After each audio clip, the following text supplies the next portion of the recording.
Bueno, nuevamente buenos días. Vamos a saludar a la gente que se está reuniendo ahorita en la iglesia de Schellendert, en la casa de Mónica. Vamos a darles un saludo y también a la gente que se reúne en Burgdorf. Ahorita, en este momento, tenemos la otra iglesia que está reunida en Burgdorf y tenemos gente que está conectada desde Lima. Así que estamos saludando a todos ellos de paso. Vamos a abrir nuestra Biblia en el Salmo 22 y vamos a estudiar el día de hoy el Salmo 22.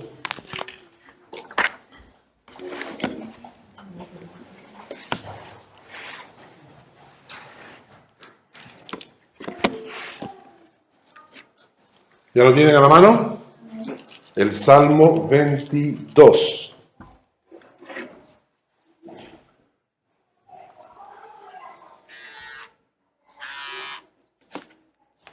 Bueno, el Salmo 22, les cuento, que es considerado un salmo mesiánico. Se llama así, se le llama el Salmo mesiánico. Algunos, inclusive en el Salmo 22, le dicen el Evangelio de David, del rey David, porque es escrito por el rey David. Y este salmo, que fue escrito 1000 años antes de Cristo, se le llama mesiánico porque habla del momento en que Jesucristo fue crucificado. Vamos a leer unos textos bíblicos del Salmo para que ustedes vean de qué estamos hablando. Por ejemplo, empieza diciendo: Dios mío, ¿por qué me has desamparado? ¿Por qué estás tan lejos de mi salvación y de las palabras de mi clamor? ¿Ustedes han escuchado esta frase antes? Dios mío, ¿por qué me has desamparado? ¿Quién la dijo? Jesucristo en la cruz. En Mateo capítulo 27, dice, cerca de la hora novena, Jesús clamó a gran voz, diciendo, Eli, Eli, lama sabactani, que significa, Dios mío, ¿por qué me has desamparado? Entonces David, 1000 años antes, escribe la misma frase que Jesucristo va a decir cuando estaba siendo crucificado en el Gólgota, ¿no? Pero no solamente eso. Por ejemplo, en el versículo 6, 7 y 8, David escribe, dice, yo soy gusano y no hombre, oprobio de los hombres, despreciado del pueblo.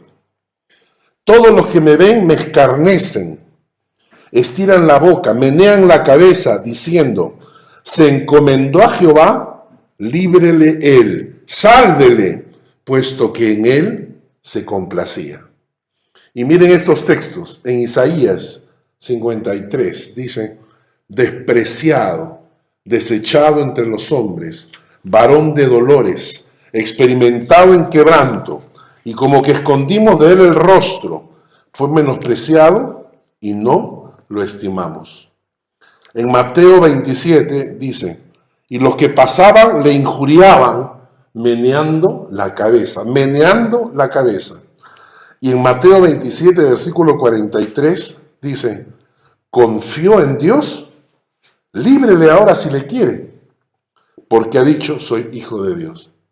David nuevamente, 1000 años antes, explica lo que estaba pasando con Jesús en la cruz. Cómo la gente lo despreció, cómo la gente meneaba la cabeza, cómo la gente decía, bueno, confío en el Señor. No dice que Dios es su Padre. Bueno, pues ahora que lo libre, pues, ¿no? Seguimos en el versículo 14 del Salmo 22. Busquen Salmo 22, versículo 14.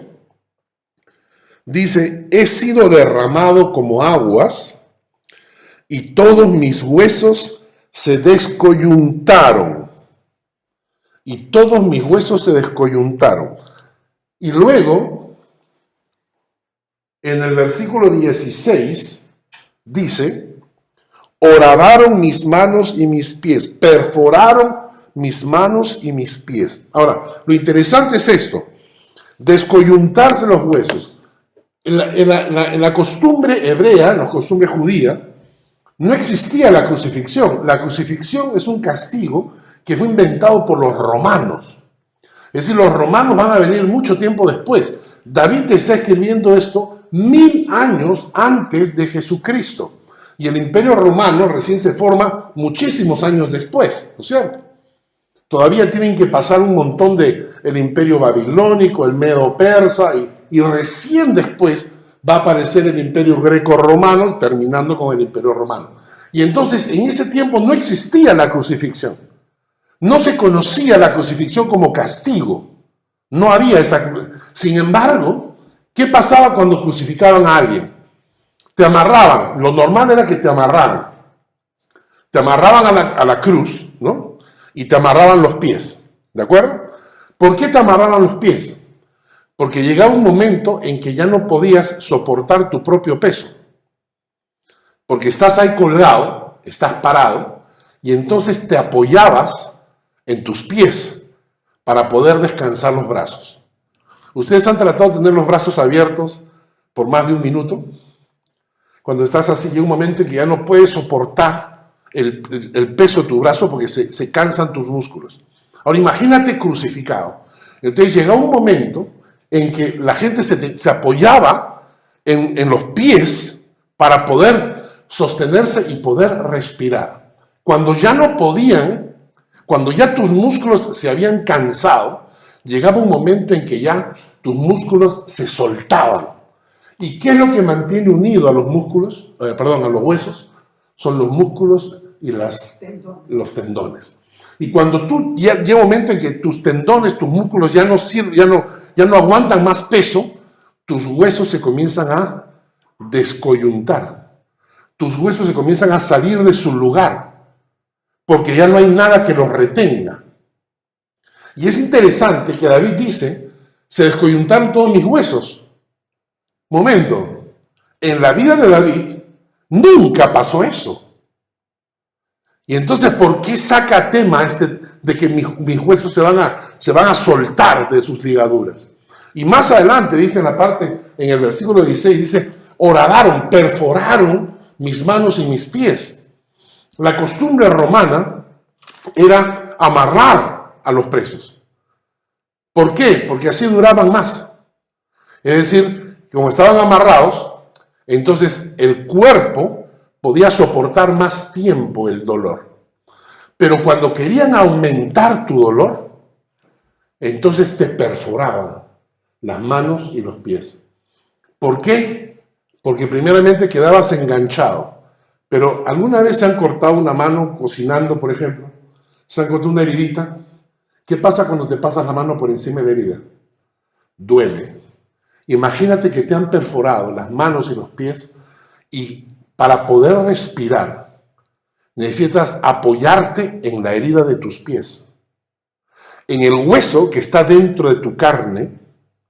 Entonces ahí tienes que apoyarte para poder respirar, porque hay un momento que ya no puedes respirar con los brazos abiertos. Y entonces cuando te perforaban las manos y los pies, si para apoyarte tenías que apoyarte en la herida, y para colgarte, para poder, digamos, cuando te cansabas, poder descargar el peso del cuerpo, tu cuerpo descargaba sobre las heridas. Y entonces era doble el dolor, tu sufrimiento era mayor. David te escribe esto 1000 años antes de Jesucristo. Hay un texto más.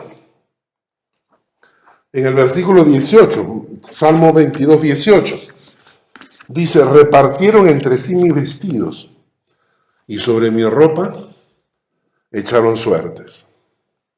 Y nosotros conocemos la historia, está en Marcos capítulo 15. Cuando lo hubieron crucificado, repartieron entre sí sus vestidos, echando suertes sobre ellos para ver qué se llevaría cada uno. Entonces, cuando leemos esto, uno se pregunta, ¿quién está escribiendo el Salmo? Es David, es el rey David. Pero hay cosas que no coinciden con él. Nunca David fue crucificado. Nunca le perforaron las manos y los pies. Nunca se repartieron las ropas de David. Nunca echaron suerte sobre la túnica de David. Nunca David va a proclamar ese grito de dolor. Dios mío, ¿por qué me has desamparado? ¿Qué es lo que está pasando? Y esto es lo maravilloso de este salmo. Lo que ustedes están viendo acá se llama la inspiración divina de la Escritura. David está escribiendo un poema. David está escribiendo una canción, porque los salmos son canciones. Entonces David está escribiendo una canción y en medio de su poema, en medio de su canción, aparecen este tipo de textos que no corresponden a la vida de David. Porque en ese momento David está siendo inspirado por Dios. Entonces Dios toma control, ¿entienden?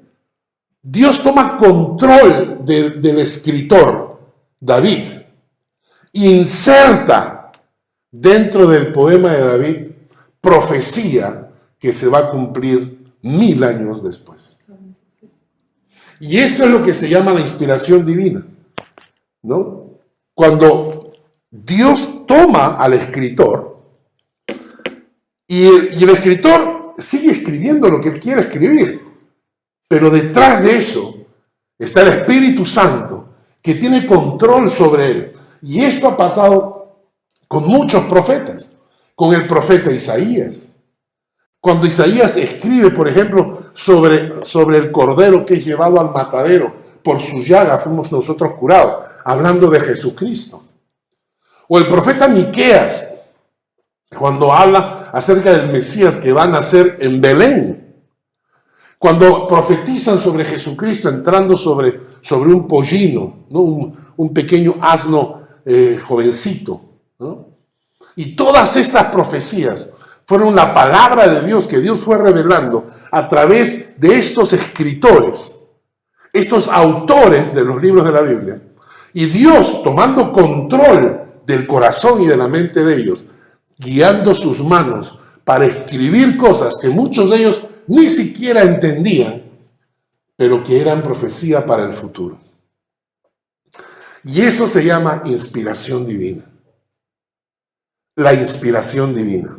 Quiero que leamos un texto que está en 2 de Pedro, capítulo 1, versículo 19 al 21.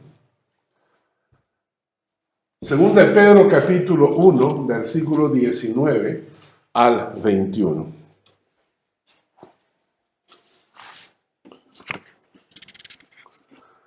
Dice: tenemos también la palabra profética más segura, la cual hacéis bien en estar atentos, como a una antorcha que alumbra en lugar oscuro, hasta que el día esclarezca y el lucero de la mañana salga en vuestros corazones. Entendiendo primero esto, que ninguna profecía de la Escritura es de interpretación privada, porque nunca la profecía fue traída por voluntad humana, sino que los santos hombres de Dios hablaron siendo inspirados por el Espíritu Santo. Es decir, en ningún momento la profecía fue traída por voluntad humana. No es que las personas que escribieron la Biblia dijeron, voy a escribir un libro, ¿no? Y en este momento yo siento que debo... No es por voluntad humana. Es Dios que estaba detrás de estos autores. La Biblia que habla de los 66 autores de cada libro de la Biblia. 66 libros de la Biblia. Inspirados por Dios. Vamos a repetir el texto, dice... Tenemos la palabra profética más segura. Y esto es importante. La palabra profética quiere decir que la Biblia está llena de profecías. Si hay algo que demuestra que la Biblia es la palabra de Dios, son las profecías.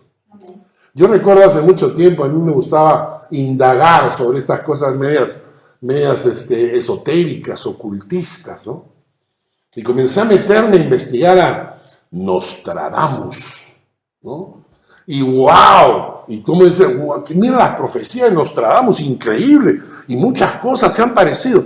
Comencé a verlo con un poco más de criterio y comencé a ser un poco más crítico y comencé a darme cuenta que había muchas cosas de Nostradamus que no eran tan ciertas como la gente quería decir. Habían utilizado cosas de Nostradamus para que parezcan, ¿no? Y entonces decir, mira, lo profetizó. Y yo decía, me parece un poco jalado de los pelos.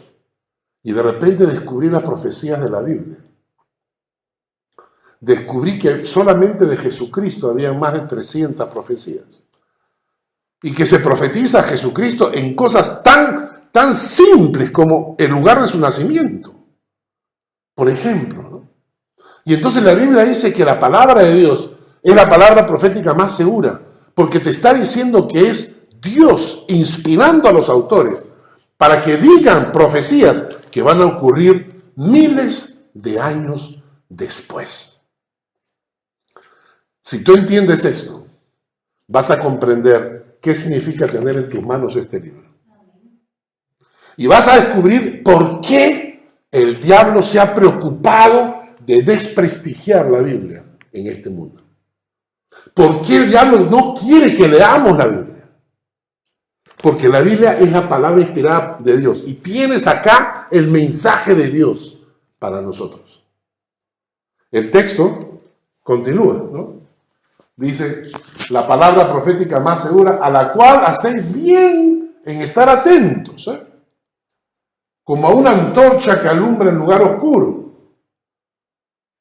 Porque en un mundo lleno de tinieblas, de mentiras, de engaños, sería bueno estar atentos a la palabra de Dios. Yo escucho tantas cosas. Salió por ahí que sonaban unas trompetas. ¿Recuerdan? En diferentes países salió en el internet que sonaban trompetas en el cielo. Y entonces me preguntaron, Carlos, ¿esas son las trompetas de Apocalipsis? Y le dije, no. ¿Pero por qué no? Porque cuando lees Apocalipsis te das cuenta que las trompetas vienen después de las copas. Y las copas vienen después de los sellos. Si quieren, tengo toda la serie de Apocalipsis en el internet. Entonces primero tienen que venir los sellos, después las copas, recién vienen las trompetas. Entonces no pueden ocurrir ahora, tiene que ser otra explicación. Hay que conocer la palabra de Dios para darse cuenta que la palabra te indica proféticamente, para que no te engañen. Para que no te engañen. Hay tanto mentiroso en el internet y les encanta hablar de el anticristo y la profecía y que ya viene porque la gente tiene miedo. Y como la gente tiene miedo es como un masoquismo, ¿no? Entonces cada vez que alguien aparece diciendo yo sé quién es el anticristo, todo el mundo like, y tiene 300.000 vistas, ¿no? Y hablan tonterías. Entonces lo más recomendable, ya que tienes en tus manos la palabra profética más segura, inspirada por Dios, es que estemos atentos a la palabra. Y que la estudies. Y que la estudies.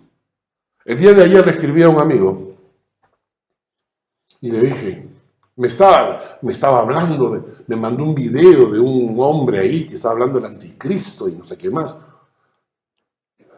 Le dije, me demoré 15 minutos, el estudio ese dura como 1 hora y media.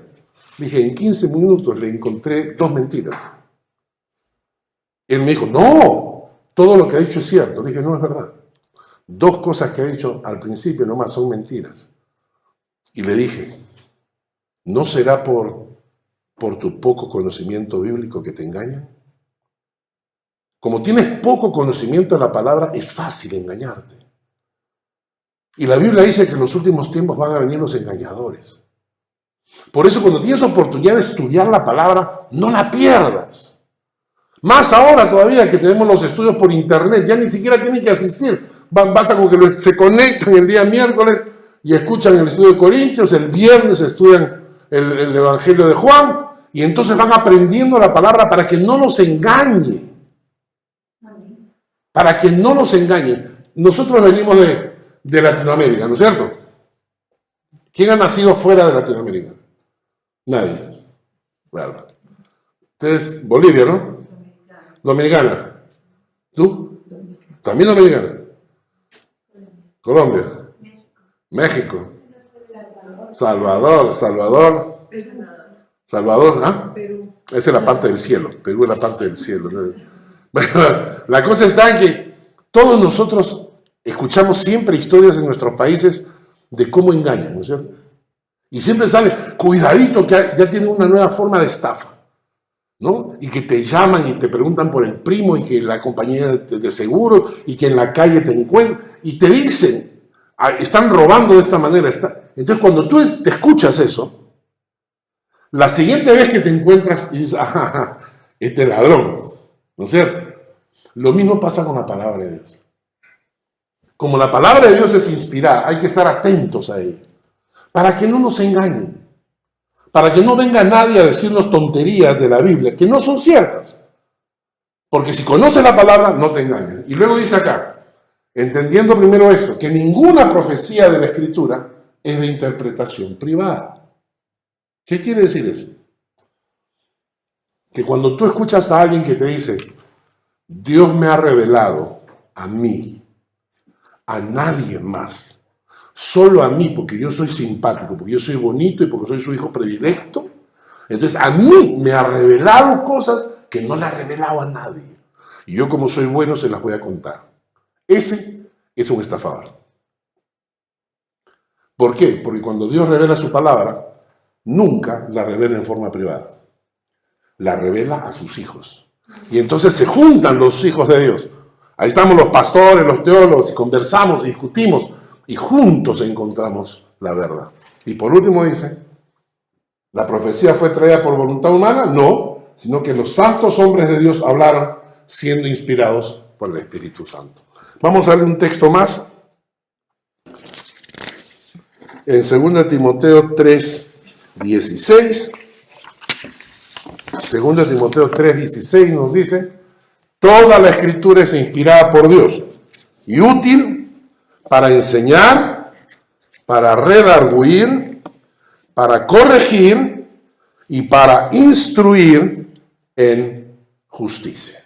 Entonces, la palabra de Dios no solamente es inspirada para traer profecía, pero la palabra de Dios también es inspirada ¿para qué? Para nuestras vidas cotidianas. Y aquí hay 4 verbos: enseñar, redarguir, corregir, instruir. ¿Ya? Todos sabemos lo que es enseñar. La palabra de Dios nos enseña. ¿Saben qué significa redarguir? ¿No saben qué es redarguir? No. Redarguir significa utilizar tu propio argumento en tu contra. Por ejemplo, llegas 20 minutos tarde al culto, te sientas, y luego llega una persona 30 minutos tarde, y tú te paras atrás y dices, ¿estas son horas de llegar? Y entonces la gente te redarguye, ¿no? La gente dice, oye, no seas sinvergüenza, tú has llegado 20 minutos tarde. Eso se llama redarguir. Significa agarrar tu argumento y volverlo en tu propia contra. Quiere decir, cuando tú lees la Biblia, a veces la propia Biblia te redarguye y te dice, eso que tú piensas que estás haciendo mal, en realidad lo estás haciendo tú, estás haciendo mal. Por eso es que a veces cuando leemos la Biblia nos golpea, porque la Biblia es como un espejo, nos hace ver nuestros errores, ¿no es cierto? Y entonces la Biblia entonces nos enseña, nos redarguye, nos corrige, nos instruye. Y por eso necesitamos estudiar la palabra. ¿Ok? Es la primera enseñanza del Salmo 22. Estudien la palabra. ¿Por qué? Porque la palabra es inspirada. Segunda enseñanza del Salmo 22. Dios mío, ¿por qué me has abandonado? Y este es uno de los pasajes que a mi punto de vista es el más desgarrador de toda la Biblia. Palabras de Jesús diciéndolas en la cruz. Dios mío, ¿por qué me has abandonado? Antes, para entender este pasaje, debemos decir algo. La Biblia enseña que Jesús es Dios en forma irrefutable. Hay unos textos bíblicos que nos sirven para entenderlo. Hay algunas sectas que dicen que Jesús es solo hijo de Dios. Pero esos textos que vamos a ver nos muestran que Él era Dios mismo. Por ejemplo, Juan 1:1. En el principio era el Verbo era con Dios y el Verbo era Dios. Y la Biblia dice en el versículo 14 que aquel Verbo fue hecho carne y habitó entre nosotros. Aquel Verbo fue hecho carne y habitó entre nosotros. Se habla de Jesucristo. Mateo 1:23. He aquí una virgen concebirá y dará a luz un hijo. Y llamará su nombre Emmanuel, que traducido es Dios con nosotros. La traducción del nombre de Jesucristo, Emmanuel, Dios con nosotros. Un texto más, Romanos 9:5. De quienes son los patriarcas y de los cuales, según la carne, vino Cristo, el cual es Dios sobre todas las cosas. Bendito por los siglos. Amén. Pablo escribiendo a los romanos diciendo, Jesucristo, el cual es Dios sobre todas las cosas. Hay más. Isaías dice, vosotros sois mis testigos, dice Jehová. Y mi siervo que yo escogí, para que conozcáis y creáis y entendáis que yo mismo soy. Antes de mí no fue formado Dios, ni lo será después de mí. Yo quiero que me marquen el versículo 11. Yo Jehová, y fuera de mí no hay quien salve. No hay quien salve. Pero ¿saben qué dice Filipenses 3:20? Nuestra ciudadanía está en los cielos, de donde también esperamos al Salvador y Señor Jesucristo. Y recuerdan, y la próxima semana vamos a estudiar el Salmo 23. Jehová es mi pastor. ¿Y qué dijo Jesucristo? Yo soy el buen pastor. Y todas estas cosas nos muestran que Jesucristo era Dios. Y ahora la pregunta es, ¿qué pasó en la cruz? ¿Cómo Jesucristo puede decir, Dios mío, ¿por qué me has abandonado? Y vamos a entender esa situación para que comprendan lo que está ocurriendo, ¿no? Y es que el día anterior, a las 9 de la noche, Judas entrega a Jesucristo. Han tenido la última cena. Jesucristo sabe que el día siguiente lo van a crucificar. Y Jesucristo se va con sus discípulos para orar en el Getsemaní. Y se pone a orar y dice, ahí es cuando llora gotas de sangre. Porque el dolor que experimentaba Jesucristo era tan intenso, y hay un nombre para esto, cuando el dolor es tan intenso que se te rompen las pequeñas venitas de la frente y se mezcla con tu sudor. Y entonces empiezas a sudar gotas de sangre. El dolor era tan intenso. Y la pregunta es, ¿qué es lo que le dolía a Jesucristo? ¿Morir? ¿Tenía miedo a morir? Pero si él mismo había dicho varias veces, me voy a donde mi Padre, de donde yo estuve antes. Jesucristo habla con los discípulos y le dice a los discípulos, pero si ahorita me voy. Es decir, yo estuve allá. Yo de allí he venido. Y ahora me regreso. Es como nosotros cuando escuchamos las noticias de nuestros países, ¿no? Cuando la gente me dice que vas a ir al Perú, Dios mío, ¿en serio? Porque ahí matan, violan, roban, asaltan, asesinan, ¿no es cierto? La gente tiene miedo y uno no. ¿Por qué? Porque conoces pues a tu gente, ¿no? Tú lo miras y dices, este tiene cara de choro, este lo reconozco, ¿no es cierto? Porque tú sabes. Entonces Jesucristo dice, yo estuve allá con él. Y yo de allá he venido. Y ahora me regreso. Cuando le preguntan sobre la muerte, Jesús dice, a mí nadie me quita la vida. Nadie. Yo la pongo de mí mismo y la vuelvo a tomar. Eso lo estudiamos en el Evangelio de Juan hace 2 semanas. Eso es maravilloso, cuando Jesucristo dice, a mí no me quita la vida nadie, nadie.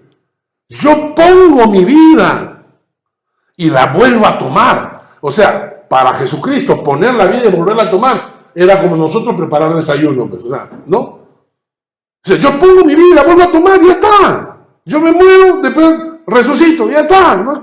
Entonces, ¿por qué Jesús llora gotas de sangre? ¿Qué es lo que le duele en el alma tanto? Pensar en los golpes, porque lo apresan a las 9 de la noche, se lo llevan al patio, al jardín del sumo sacerdote, donde los soldados acostumbrados a matar gente, soldados que estaban acostumbrados a degollar gente, lo tienen a sus anchas ahí, y lo golpean, y lo patean, y lo insultan, ¿no? Y yo en ese momento me imagino la escena, Jesús con moretones en la cara, el ojo hinchado, heridas, brotando sangre, porque así lo tuvieron toda la noche, sin comer, muerto de frío, y ahí estaba tirado, y al día siguiente ellos necesitan el aval de la justicia civil. Los sacerdotes no los pueden crucificar si no tienen el aval de la autoridad civil. Te lo tienen que dar donde Pilatos. Y ahí lo terminan de rematar. Cuando Pilatos lo manda a que lo azoten. Literalmente, la historia dice que cuando los soldados romanos, azotaban a una persona, rara vez sobrevivía. Rara vez sobrevivía. No sé si ustedes vieron la película La Pasión de Jesucristo. Hay una escena que a mí me quebrantó el corazón porque cuando yo estaba estudiando teología en el seminario, me tocó hacer una tesis sobre los látigos que utilizaban los romanos. Y hay una escena cuando están azotando a Jesucristo, cuando el soldado con el látigo tira encima de la mesa de madera y la punta del látigo se incrusta en la mesa y el hombre jala y saca una astilla de madera. Porque los látigos tenían muchas veces en la punta, tenían como bolas de metal y en la punta, encima de la bolita de metal, tenían como astillas. Podía ser de metal o de huesos de seres humanos. Y cuando ellos con eso te golpeaban, literalmente, esos huesos, esas astillas se metían en tu carne y arrancaban la carne. Cuando yo vi esa escena, me impactó, porque yo había trabajado en ese trabajo en el seminario y reconocí ese tipo de látigos. Cuando Jesucristo sale de ser azotado, es muy probable que todo su cuerpo estuviera en carne viva. Tanto así que hay un texto bíblico, cuando lo presentan a Pilatos, hay un texto bíblico que dice que él se asombró. Y le dijo a los... ¿Qué pasó?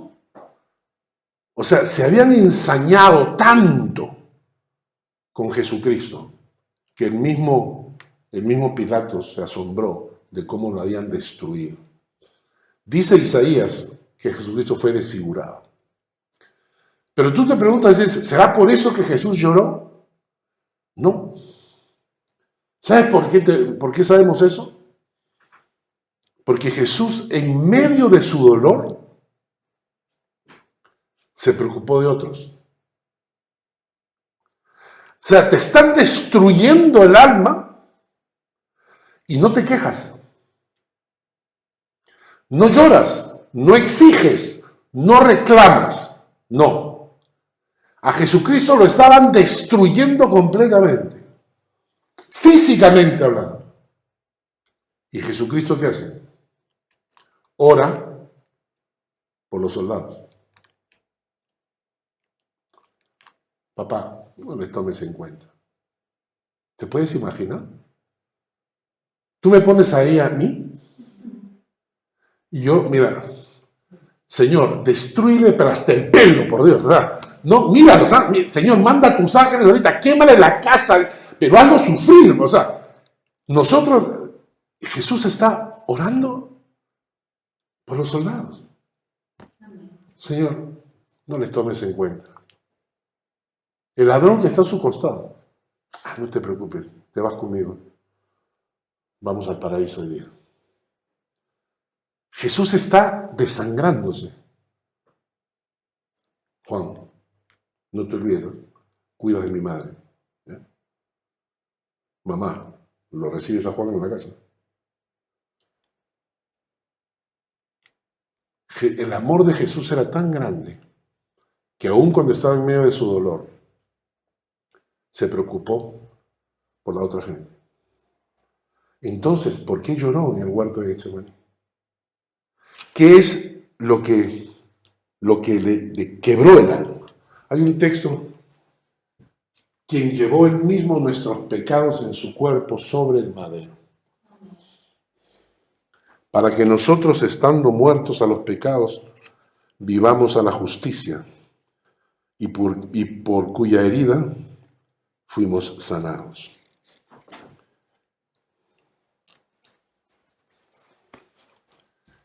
¿Qué fue lo que cargó el alma de Jesús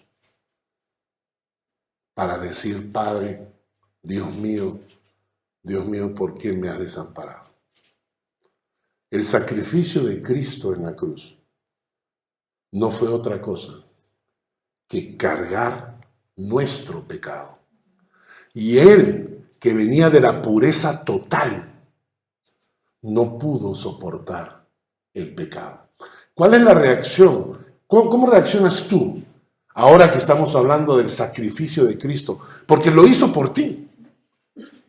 O sea, lo que hizo Jesucristo en la cruz, lo hizo por ti. ¿Sabes quién es el responsable de todo esto? O la causa de todo esto: la santidad de Dios. La santidad de Dios, que no admite ningún tipo de mancha ni pecado alguno. Y Jesucristo está en la cruz por la santidad de Dios, cargando mis pecados, para que yo pueda acceder a Dios.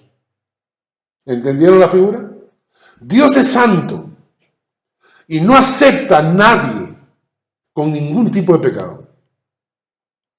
Y entonces en ese momento Jesucristo se sacrifica, va a la cruz, carga mis pecados para que yo pueda tener acceso a un Padre que es santo.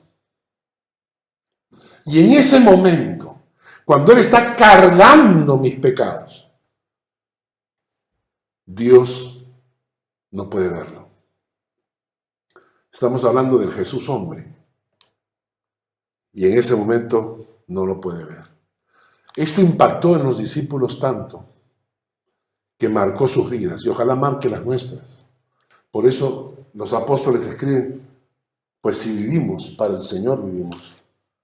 Y si morimos, para el Señor morimos. Sea que vivamos o que muramos, del Señor somos. Y la razón por todo esto, quiero repetirlo, la razón por la cual Jesucristo sufre esa crucifixión y ese dolor en su alma fue la santidad de Dios. Y lo dice el Salmo 22, versículo 3. Dice, pero tú eres santo.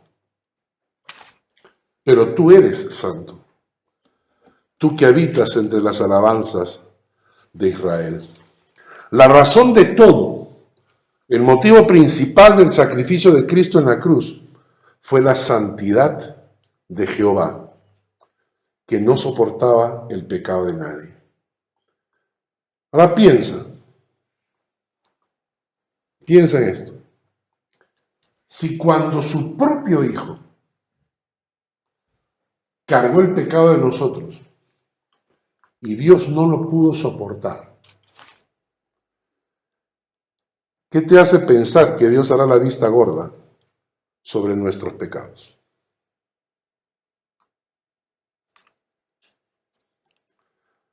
Salmo 93:5. Tus testimonios son muy firmes. La santidad conviene a tu casa, oh Jehová, por los siglos y para siempre. Isaías 35:8. Y habrá allí calzada y camino, y será llamado camino de santidad. No pasará inmundo por él, sino que él mismo estará con ellos. El que anduviere en este camino, por torpe que sea, no se extraviará. Piénsenlo. Porque muchas veces pensamos que Dios debe ser tan bueno con nosotros que nos pasa nuestras fallitas. Que los creyentes, muchos cristianos creen que pueden vivir su vida como les da la gana, desobedeciendo la palabra cuantas veces sea. No importa.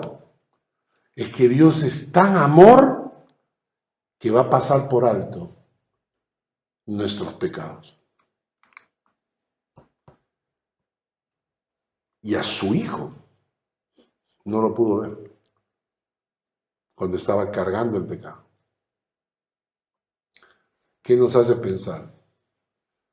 Que a nosotros sí nos va a pasar por alto. No te preocupes. Hay pequeños errores. Y eso es para que aprendamos a relacionarnos con Él. Cuando yo me relaciono con el Padre, debo entender que hay un camino de santidad. Acá. Camino de santidad. Ya lo hemos visto antes.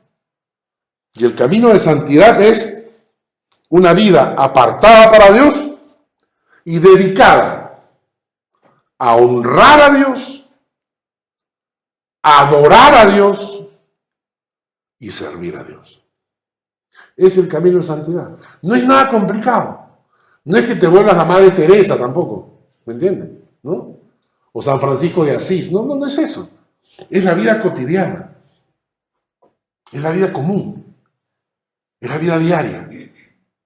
Y entonces, ¿cómo saber si lo que estoy haciendo realmente es el camino de santidad? Es muy fácil.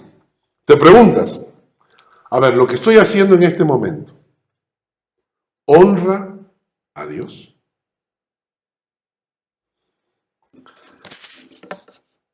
¿Puedo adorar a Dios ahorita, en este momento? ¿No? ¿Puedo detenerme y adorar a Dios? ¿Podría usar lo que estoy haciendo para servir a Dios de alguna manera? Es fácil. Estás en una reunión, estás con los amigos, ¿no? Y vienen los amigos, y viene el trago, y viene la fiesta, y viene el baile, y todo. Entonces yo te pregunto, en ese momento, te pregunto, divertirse, está bien, vamos a divertirnos en la vida, pero un momentito, en este instante, podrías detenerte un momento y decir, un ratito, voy a entrar al baño ahorita para adorar a Dios un momento, regreso, en 5 minutos regreso. O tu conciencia te dice, no, me siento sucio, me siento asqueroso lo que estoy haciendo, ¿no?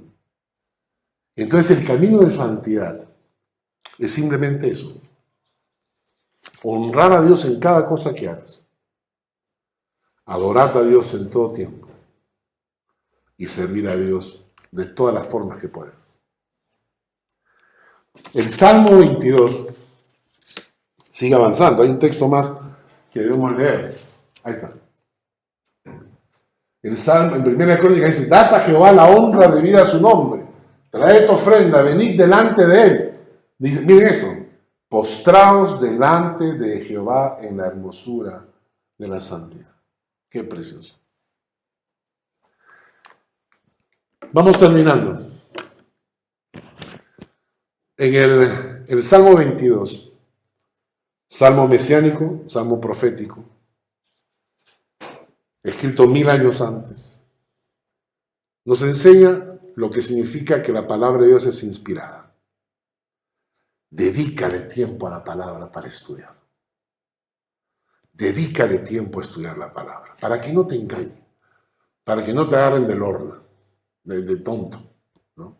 Lorna es una palabra que utilizamos en el Perú para hablar acerca de una persona que es media tonta, porque hay pescados que son muy fáciles de pescar, que son tontitos, entonces, y se llama Lorna, entonces de ahí salió, no seas Lorna. Pero cuando tú sabes, no te engañan. Cuando no sabes, te engañan.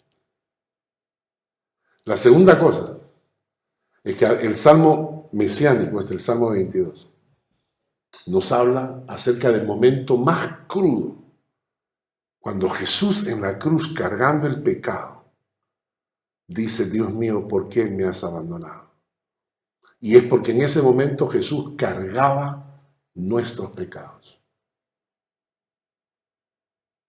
¿Qué te hace pensar que Dios va a pasar por alto los tuyos? Pero ¿sabes qué? Jesucristo derrama su sangre ahí. ¿Y para qué la derramó? Justamente para limpiarte de tus pecados.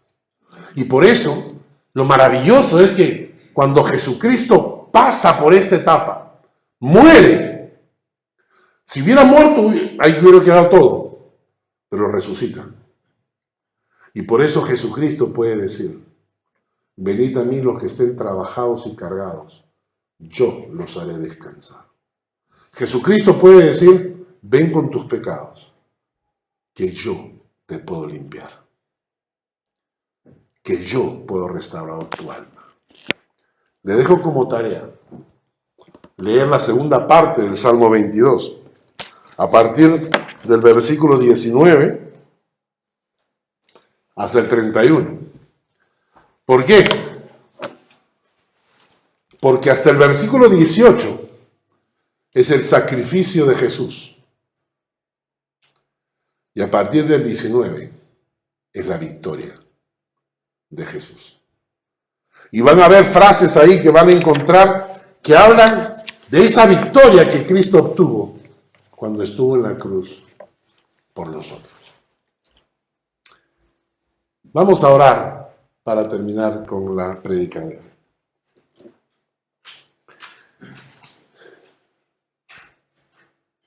Señor, gracias por tu palabra, por tu enseñanza. Gracias por lo que quieres mostrarnos el día de hoy. Gracias, oh Dios, porque tú eres santo y realmente no queremos ofenderte, queremos honrarte.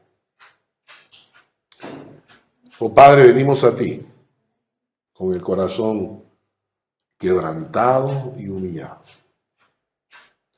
para pedirte perdón por cada falta que hemos cometido, pedirte que tú nos dirijas en santidad, para que nuestras vidas te honren.